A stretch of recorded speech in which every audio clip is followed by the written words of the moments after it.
Hey, welcome back to Rust Water Garage. And now that it looks like the eBay air conditioning is a success, at least while it's 10 degrees out, it's a success. We'll see how it is.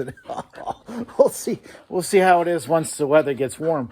But in the meantime, let's go over the controls for the eBay air conditioning or your own low buck air conditioning system.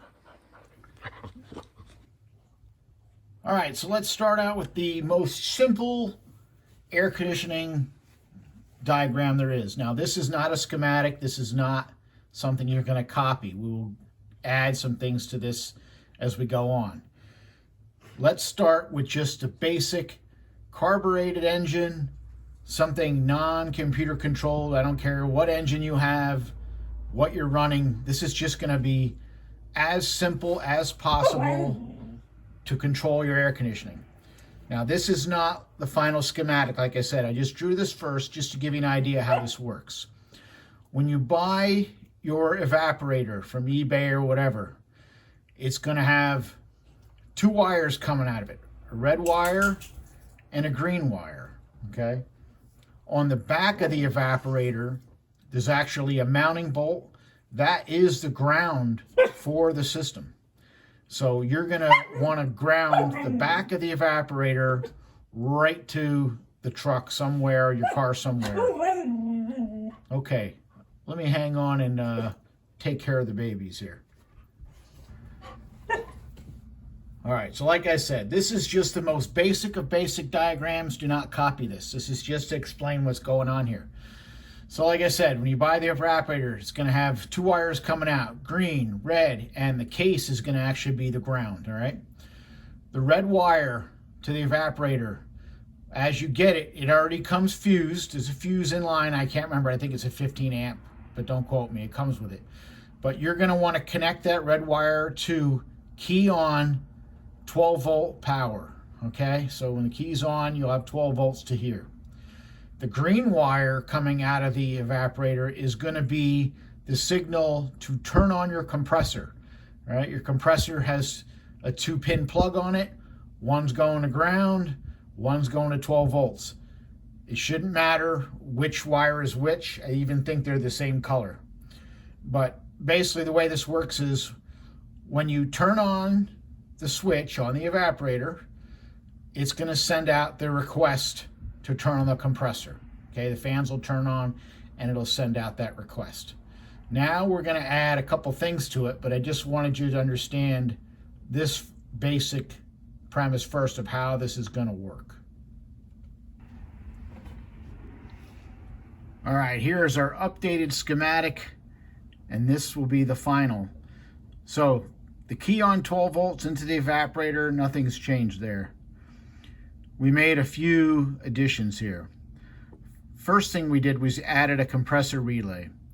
The green wire coming out of the evaporator can't go straight into the AC compressor. It has to go to a relay and use a relay to control that compressor because it's a high current load, all right? So the green wire is going to go into pin 86, and this is a standard Bosch relay configuration or basic relay that you can find anywhere cheap. So that green wire is going to go on pin 86, and pin 85 is going to go to one side of your binary switch. Now, I used a binary switch because I'm using a mechanical fan. If you're running an electric fan with a trinary switch, you're still going to do this same thing. You'll just have a couple extra wires for your fan control. So one side of the binary switch is going to go to 85, and the other side of the binary switch is going to go to ground. The other two lines here, and we'll come back to this. Pin 30 is going to be full-time 12-volt power fused. I showed here going to the battery, but it can go off your fuse box, off of full-time power. 10-gauge wire you want on this, 25 amp fuse, okay? Pin 87 is going to go to your AC compressor positive side. Other side of the compressor will go to ground, the other wire. It's just a 2-pin connector.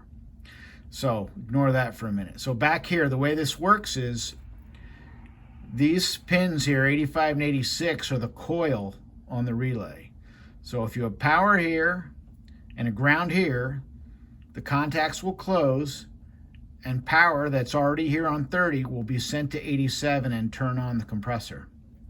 Because you have the binary switch on the ground side of your coil here, the only way this is going to go to ground is if this switch is satisfied. And that's if pressure is not too low or not too high. And this will be closed when you have good pressure, and then you'll have your ground.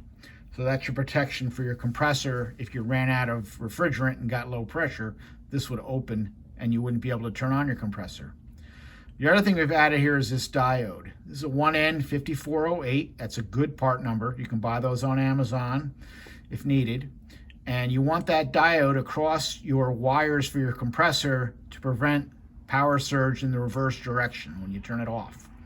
So the diode's going to go like this, with the line on the diode to the positive side of the compressor and the other side to the ground wire on the compressor. And that's all there is to it. This will work. This is safe. Everything's fused. Key on, power into the evaporator is fused. Power into the full-time power into the relay is fused here. And you have this switch here as a safety to protect your compressor from low or high pressures. And you have your diode to protect your relay from reverse power surge. So this will work. You can copy this schematic and this will work for anything non-computer controlled. It's really very easy. Once you've done it, this will work for you. And that's all there is to it. Very simple to control your air conditioning with a carbureted setup, non-PCM control. Very easy. Nothing to it. You can do it. Put AC in your car. Bye. Thanks for subscribing.